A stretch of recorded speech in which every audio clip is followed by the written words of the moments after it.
ഓം ശ്രീ ഗുരുഭ്യോ നമഃ. ഹരി ഓം. ഗണപതേ നമഃ. എല്ലാവർക്കും അനന്തകോടി പ്രണാമം. ഗണപതി വിഗ്രഹങ്ങളുടെ തുമ്പിക്കൈയുടെ പ്രത്യേകതയെക്കുറിച്ച് ആണ് ചോദ്യം. ഗണപതി വിഗ്രഹങ്ങളുടെ തുമ്പിക്കൈ ഇടത്തോട്ടും വലത്തോട്ടും അതുപോലെ തന്നെ നേരെയുമൊക്കെ അതിൻ്റെ ഒരു പിരിവ് വരുന്നുണ്ട്. എന്തുകൊണ്ടാണ് ഇങ്ങനെ? എന്താണ് ഇതിൻ്റെ പിന്നിലെ തത്വം എന്ന് അറിയാൻ പലരും അന്വേഷിക്കുന്നുണ്ട്, ആഗ്രഹം പ്രകടിപ്പിക്കുന്നുണ്ട്. ഗണേശ ഭഗവാൻ തൻ്റെ തുമ്പിക്കൈ ഉപയോഗിച്ച് തടസ്സങ്ങൾ നശിപ്പിക്കുകയും അതിലൂടെ പുരോഗതിക്ക് നിദാനമാവുകയും ചെയ്യുന്നു എന്നത് ഒരു ഉറച്ച വിശ്വാസമാണ്. ഭഗവാൻ ശ്രീ ഗണേശൻ്റെ വിഗ്രഹത്തിലെ തുമ്പിക്കൈയുടെ ഇടത്തോട്ടും വലത്തോട്ടും നേരെയുമുള്ള പിരിവ് നമ്മളൊക്കെ ശ്രദ്ധിച്ചതാണ്. എന്തുകൊണ്ടാണിത് ചിലപ്പോൾ വലത്തോട്ടും ചിലപ്പോൾ ഇടത്തോട്ടും ചിലപ്പോൾ നേരെയൊക്കെ ആകുന്നത്? ഇത് കേവലം ഇതിൻ്റെ സൃഷ്ടാവിൻ്റെ അല്ലെങ്കിൽ നിർമ്മാതാവിൻ്റെ ഇഷ്ടാനിഷ്ടങ്ങൾ മാത്രമാണോ? അല്ലെങ്കിൽ അയാളുടെ ആഗ്രഹം മാത്രമാണോ? അതോ അതിന് പിന്നിൽ എന്തെങ്കിലും ശാസ്ത്രീയതയുണ്ടോ? ഗണപതിയുടെ തുമ്പിക്കൈ പല കാര്യങ്ങളുടെയും പ്രതീകമാണ്. അതിൻ്റെ വളഞ്ഞ വശം, ഗണപതിയുടെ വിഗ്രഹം എന്താണ് സൂചിപ്പിക്കുന്നത്, അതിൻ്റെ ആരാധിക്കേണ്ട രീതി എങ്ങനെയാണ് എന്നിവയൊക്കെയാണ് അതിൻ്റെ പ്രതീകം.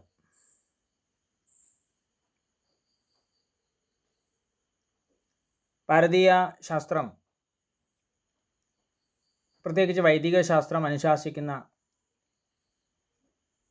മനുഷ്യ ശരീരത്തിൻ്റെ നാഡി സമ്പ്രദായം അനുസരിച്ച് മനുഷ്യ ശരീരത്തിന് 3 നാഡികളുണ്ട്. ഇടതുവശത്തേക്കുള്ളതിനെ ഇടനാഡി എന്ന് വിളിക്കുന്നു.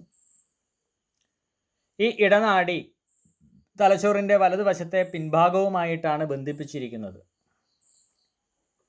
ഇടനാഡി സഹാനുഭൂതിയുള്ള നാഡി വ്യവസ്ഥയെ പരിപാലിക്കുകയും നമ്മുടെ വൈകാരിക ജീവിതവും ഭൂതകാലവുമൊക്കെ പരിപാലിക്കുകയും ചെയ്യുന്നു.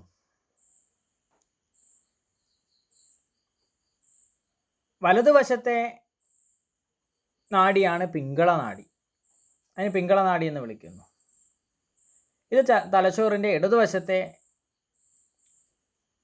മുൻവശവുമായി ബന്ധിപ്പിച്ചിരിക്കുന്നു. പിംഗളനാഡി കാണിക്കുന്നത് ബോധമനസ്സിനെയാണ്. അത് നമ്മുടെ ഭാവിയെ സൃഷ്ടിക്കുന്നു. നമ്മുടെ പരിണാമത്തിൻ്റെ കേന്ദ്രമാണ് സുഷുമ്ന നാഡി.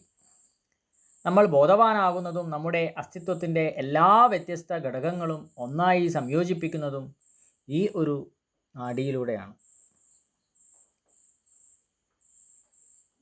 നമ്മുടെ പുരാണങ്ങളനുസരിച്ച് ഗണപതിയുടെ തുമ്പിക്കൈയുടെ ദിശ ഈ നാഡികളുമായിട്ടാണ് ബന്ധപ്പെട്ടിരിക്കുന്നത്. നമുക്ക് ഓരോ ഭാഗത്തിനെയും പ്രത്യേകം എടുത്ത് നമുക്ക് ചിന്തിക്കാം.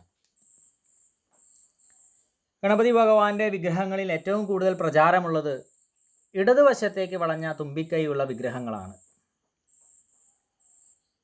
ഇത്തരം ഗണേശ വിഗ്രഹങ്ങളെ വാമമുഖി ഇടതുവശത്തേക്ക് അല്ലെങ്കിൽ വടക്ക് വശത്തിന് അഭിമുഖമായി എന്ന് നമുക്ക് മനസ്സിലാക്കാം. അതിനെ വാമമുഖി എന്നാണ് വിളിക്കുക, വാമഭാഗം. മിക്കവരും വീടുകളിൽ വെക്കാൻ ഇടതുവശത്ത് തുമ്പിക്കൈയുള്ള വിഗ്രഹം അല്ലെങ്കിൽ ചിത്രമാണ് വാങ്ങുക. വീടുകളിൽ വിഗ്രഹം വെക്കുന്നതിനോട് നമുക്ക് അത്ര യോജിപ്പില്ല. മനുഷ്യാലയം ദേവാലയമായി മാറും വിഗ്രഹം വെച്ച് കഴിഞ്ഞാൽ. അപ്പോൾ ദേവാലയത്തിൻ്റെ പരിശുദ്ധിയൊക്കെ അവിടെ പാലിക്കേണ്ടി വരും. ഗണപതിയുടെ ഇടതുവശം ചന്ദ്രൻ്റെ ഗുണങ്ങളാൽ വിന്യസിക്കപ്പെട്ടിരിക്കുന്നതായി നമുക്ക് മനസ്സിലാക്കാം. ഇങ്ങനെ ചന്ദ്ര സാന്നിധ്യം ആ ഭാഗത്തെ ശാന്തവും ആനന്ദപൂർണവുമാക്കുന്നു. വാമമുഖി ഇടനാഡിയുമായിട്ടാണ്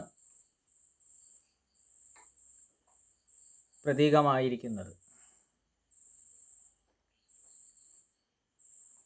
അപ്പോൾ ഈ ഇടതുഭാഗത്തേക്ക് തുമ്പിക്കൈ വെച്ചിരിക്കുന്ന ആ ഒരു ഗണേശ വിഗ്രഹം, ഇടതുഭാഗം ആ ഭൗതിക നേട്ടങ്ങളെയും സമൃദ്ധിയെയും ഒക്കെയാണ് സൂചിപ്പിക്കുന്നത്. ഇടതു തുമ്പിക്കൈ ഉള്ള ഗണപതി ഭഗവാൻ, ഗണേശൻ, ഒരു വീടിനെ തന്നെ ശുദ്ധീകരിക്കുകയും വാസ്തു പ്രകാരമുള്ള ദോഷങ്ങളൊക്കെ പരിഹരിക്കാൻ സഹായിക്കുന്നു എന്നൊക്കെ വിശ്വാസമുണ്ട്. കൂടാതെ മറ്റൊരു കാര്യം, ഗണപതിയും സാക്ഷാൽ പരമേശ്വരനും പാർവതീദേവിയും ഒക്കെ ഒത്തൊരുമിച്ചുള്ള ശിവകുടുംബങ്ങളുള്ള ആ ചിത്രത്തിൽ പാർവതീദേവി ഇടതുവശത്തിരിക്കുന്നതായിട്ടാണ് കാണുന്നത്. അപ്പോൾ ഇടതുവശത്തുള്ള തുമ്പിക്കൈ പാർവതീദേവിയെ പ്രണമിക്കുന്നു എന്നാണ് സങ്കല്പം. ഇടതു തുമ്പിക്കൈ വിഗ്രഹങ്ങൾ അതുകൊണ്ട് തന്നെ അഭിവൃദ്ധിയും ഐശ്വര്യവും ദേവിയുടെ ആ ഐശ്വര്യം എല്ലാം നമുക്ക് ലഭിക്കുന്നു എന്ന് വിശ്വസിക്കുന്നു. ഇനി വലതു തുമ്പിക്കൈയുടെ ഗണപതി വിഗ്രഹത്തിൻ്റെ പ്രത്യേകത എന്തൊക്കെയാ?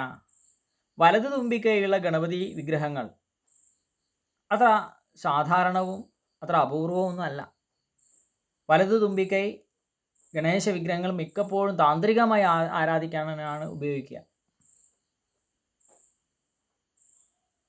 അപ്പോൾ ഇത് വലതുഭാഗമാണ്, പിങ്കള നാഡിയുമായിട്ട് ബന്ധപ്പെട്ടിരിക്കുന്നു, അല്ലെ പിങ്കള നാഡിയുടെ പ്രതീകമായിട്ടാണ് ഈ ഒരു വലതുഭാഗത്തേക്കുള്ള തുമ്പിക്കൈ.